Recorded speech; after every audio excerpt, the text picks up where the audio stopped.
thème qui me tient particulièrement à cœur, c'est l'accélération du feedback. Et donc essayer de se souvenir aussi pourquoi on fait les choses.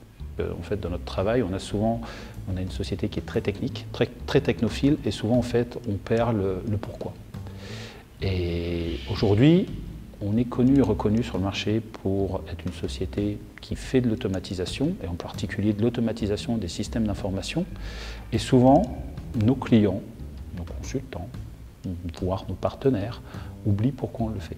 Et il y a une raison principale pour laquelle on fait tout ça, c'est justement accélérer le feedback. Permettre au métier, permettre aux différentes équipes de savoir le plus vite possible si l'idée qu'ils ont eue ou si l'implémentation qu'ils sont en train de faire est quelque chose de pérenne, quelque chose qu'ils vont pouvoir déployer, aller jusqu'en prod, ou alors si c'est quelque chose qu'on prend et qu'on met à la poubelle parce qu'on n'est pas du tout parti dans la bonne direction.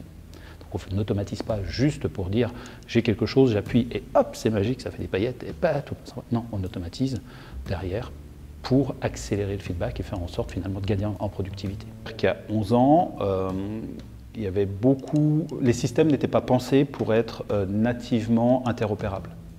Tu construisais un système, une application, quelle qu'elle soit, tu voulais la rendre interopérable vis-à-vis de la personne qui l'utilisait, mais tu ne le développais pas pour qu'elle soit interopérable nativement avec d'autres équipements. Aujourd'hui, c'est le cas de toutes les applications. Et si tu regardes la définition du cloud en tant que tel, c'est un service que tu vas pouvoir consommer par un autre automate ou par un autre équipement. Pour durer, en fait, une des premières choses qu'il faut que tout consultant chez nous possède, c'est sa capacité, c'est une capacité à se remettre en cause. Là où on peut être fier, c'est lorsqu'on arrive à mener un projet ensemble, en équipe, et que le travail de chacun, finalement, nous permette de construire des systèmes, des mécaniques qu'on n'aurait jamais été capable de construire soi-même. Arriver finalement à tirer le meilleur parti de chacun, que les équipes soient pluridisciplinaires ou pas, on a tous des choses à apporter sur un projet, quelle qu'elle soit. Et donc c'est justement réussir à mettre tout ça en musique et à faire en sorte que tout le monde trouve sa place au sein des projets.